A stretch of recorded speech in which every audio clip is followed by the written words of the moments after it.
علي ابن ابي طالب رضی الله عنه د رسول صلی الله علیه وسلم د ده سره د محبت یو نښه دا هم ده. امام احمد حدیث راوړی دی، سعد بن ابي وقاص رضی الله عنه وی رسول صلی الله علیه وسلم امر کړی، امر بسد الابواب الشارعه فی المسجد. وی دی جومات ته چې څومره دروازې دي دا ټولې بندې کړي. جومات ته چې کمې دي، د جومات نه چې کمې دي هغه نه، دې دواړو کې فرق. جومات ته چې کمې دي د دې څه مطلب دی؟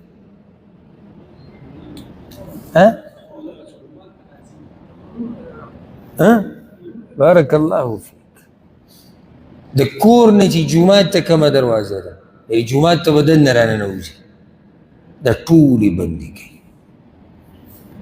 وترک باب علي رضی الله عنه، او دا وی چې د علي رضی الله عنه دروازې ته څه مه وایي. دا د رسول صلی الله علیه وسلم محبت دی. دا نسل یو روایت کې راځي، دا امام احمد راوړی دی، وی چې کله رسول صلی الله علیه وسلم وی چې ټولې دروازې بندې کوي سوای د دروازې د چا نه؟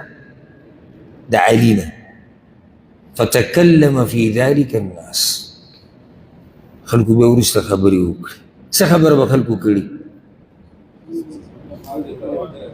نه نه نه چې دا ولې نورې ټولې بندې، صرف د علي رضی الله عنه. رسول صلی الله علیه وسلم ته دا خبر راورسېد چې خلک دا وایي، نو هغه ودرېد او حمد او ثنا یې ووایي.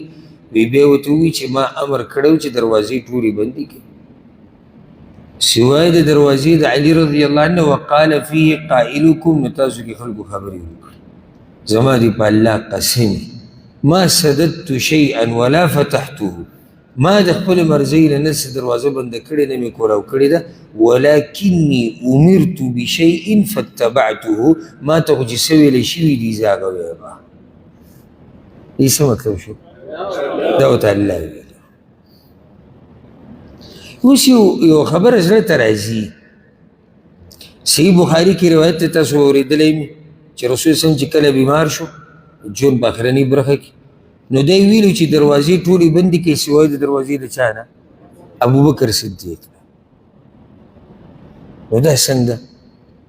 دلته بیا درته ویل چې څو پورې د استاد خوا نه یې راغلی که نه، او د علیم خوا نه، نو د ځان نه به په زړه کې شکوک او شبهات نه پیدا کړي.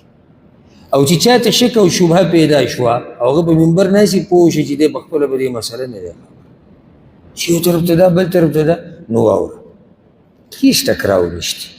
اصل کې ټکراو او تضاد زمونږ په ذهن کې راشي، ذهن کمزوری د مسله باندې موږ نه یو پوه. مسله هغه دا ده چې دا چې رسول صلی الله علیه وسلم ویلي چې د علي رضی الله عنه د کور دروازه پرېږدي، نورې دروازې ټولې بندې کړي. دا یې د ژوند په اولنۍ برخه کې ویلو کله چې رسول صلی الله علیه وسلم مدینې ته لاړ او فاطمه واده شو. دی په هغو ورځو کې دا خبره کړې. ولې دی په دې وکړه چې دغه د لور کور دی، نو چې فاطمې ته او د رسول صلی الله علیه وسلم د کور دروازه هم کوم طرف ته وه؟ هغه هم جومات ته وه که نه. نو چې که چېرته د رسول صلی الله علیه وسلم دا لور د دې پلار کره راځي چې تګ راتګ ورته اسان د دې لپاره وي. بیا چې کله رسول صلی الله علیه وسلم وفات کېدو، اوس خو هغه لور به په چا پسې ځي؟ هغه هسې دنیا نه روان دی. علي رضی الله عنه د چا خواله ځي؟ هغه دنیا نه روان دی. نو بیا وایي ټولې دروازې بندې کوي، اوس صرف د ابوبکر پرېږدي. ولې بیا ابوبکر یاد کوي؟ اشاره یې دې ته ورکړه چې زما نه بعد دی مشر کېدو والا دی. نو چې مشر دی، نو چې خلیفه شي، نو پکار دا ده چې د ده دروازه دي جومات ته نږدې، زر به ځي راځي، فیصلې دي، ملاقاتونه دي، یو شی بل شی، نو دی به زر ځي راځي. اوس مې پوه شوئ که نه؟ نو څه ټکراو پکې شتې؟ نشته الحمدلله. ټکراو هغه زموږ ذهن کې راځي. د علي رضی الله عنه یو وینا او سیرت منځ کې موږ اکثر د چا چې سیرت بیانو د هغه نصیحتونه پکې هم بیانو. امام احمد، امام ابو داود دا حدیث راوړی، دا روایت راوړی. علي رضی الله عنه وی لو کان الدین بالرأی، دا خبر به توجه سره واورئ، که چېرته دین په رأی سره وی که نه، لکان اسفل الخف اولا بالمسح من اعلا. نو بیا د موزی او د جورابي دا لاندې ویښ ډیر حقدار دی د مسیح که چېرته دین په عقل سره وي او په رای سره وي. د دې خبرې څه مطلب دی؟ دا خبرې مطلب مقصد دا دی چې کله قرآن او حدیث راورسي کنه نو بیا دا خبرې مه کوو چې زما عقل دا وایي او زما عقل دا وایي. دا د دې هغه خلکو طریقه ده چې عقل یې د شریعت په مقابله کې ودرولی دی، یا د هغه خلکو طریقه ده چې هغه بلکل لیبرل بېدینه دي. یا راسې زما عقل دا وایي چې دې لور ته دومره برخه میلاوېدی څومره چې دې زوی ته میلاوي، نو د عقل دې په جیب کې کېده. عبدالله بن عمر نه یو کس تپوس کو وایي دا حجر اسود ښکلول څنګه دي؟ هغه وایي ما رسول وسلم لیدلی دی ښکلو. نو هغه ورته ارأیت که بیل پرست داسې وشي او که بیل پرست داسې وشي او که بیل پرست داسې وشي دا خبره تاواله راته وایي. هغه ورته وایي اجعل ارأیتک فی الیمن. د یمن نه راغلی وایي دا بیل پرست که داسې وشي او بیل پرست که داسې وشي دا دې په یمن کې کېده. ما دله جواب درکو چې رسول الله صلی الله علیه وسلم دا کار داسې کړی دی بس کوئ. عقل الله چې موږ لره کړی دا به په دین باندې د پوهېدو دپاره استعمالوي، د دین په مقابله کې به نه استعمالوي. نو دا د هغې اوچت نصیحت. اخرنۍ خبره علي رضی الله عنه به یو خبره کوله ډېره ناشنا، او دا امام ابو بکر ابن ابي داود دا روایت راوړی دی. وما كنت أرى أحدا يعقل ينام قبل أن يقرأ الآيات الثلاث الأواخر من سورة البقرة. يتقول كيري وإذا آغا سريد عقل خاون نمنم يا زين جردي سري عقل سنگ کار کئی چی کم سريد شپیو د کیگی و د سورة بقرة دا آخرینی آیتونه نوی. مطلب چی دا دیر اهم دی. دو آیتونه دا یاد کی ورنن دی درس کې مونږ ته ډېر داسې اذکار مخې له راغلي. ولې دی دا خبره کوي؟ اهمیت ته وګوره. ابو مسعود الانصاري رضی الله عنه رسول الله صلی الله علیه وسلم وایي من قرأ بالآیتین من آخر سورة البقرة في ليلة کفته. چا چې د شپې په اوده کېدو نه مخکې یا د شپې په اخرنۍ برخه کې دغه دوه آیتونه وویلي د سورې بقرې نه اخرني، دا دوه آیتونه د ده لپاره کافي شو. د څه نه کافي شو؟ هر څه نه. لکه یو قول دی که علما دا وایي یعنی د هر شر نه به الله ساتي، جادو نه به الله ساتي، مرض نه به الله ساتي، د غم نه به الله ساتي، د غل ډاکو د دشمن نه. صرف دوه آیتونه دي. او لا یو تفسیر دی کې داري دی حدیث کې بعض علماء وایي د ده لپاره کافي شو څه؟ کافي شو د تهجدو نه.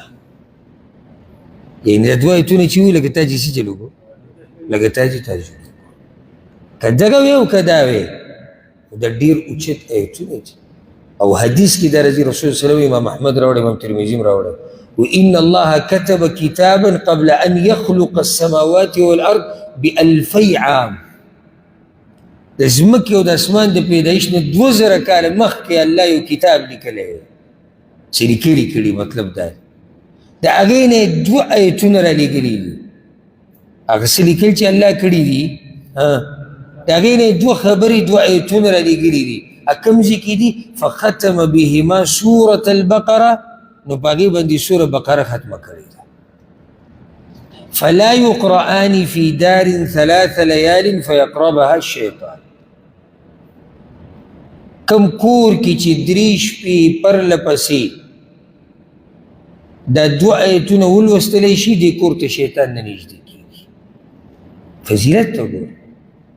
موږ کولی شو چې موږ ځان د شرونو نه په حفاظت کې کړو د الله په توفیق سره، خو موږ صحیح طریقه نه استعمال.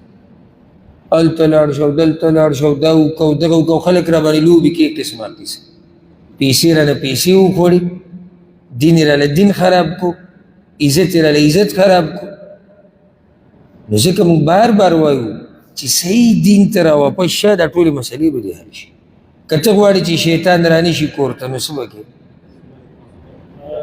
ما داسې نه دي چې آخري دوه ایتونه به وایي تفصیل څه و 3 شپې 3 شپې تا د آخرني دوه ایتونه ووایي شیطان نه راځي او ټوله شپه ستا دپاره کافي شو او دې کې یو آخرنی فضیلت ته صرف بیانوم بس هغه دا امام احمد راوړی دی رسول الله سلم وی من دا امت الله په نور امتونو باندې غوره کړی دی په 3 خبرو سره یو زمونږ دپاره هر ځای جومات دی څه مطلب دی هر ځای کې مونځ کولی شي پخوانو امتونه به لازم د عبادت ځای ته تلو دویم نه دغې سره بله او د ځمکې چې کومه خاوره ده زموږ دپاره طهارت ته تیمم کولی شي پخوانو امتونو دپاره نه دویمه او زموږ د مانځه صفونه داسې دي لکه د ملایکو صفونه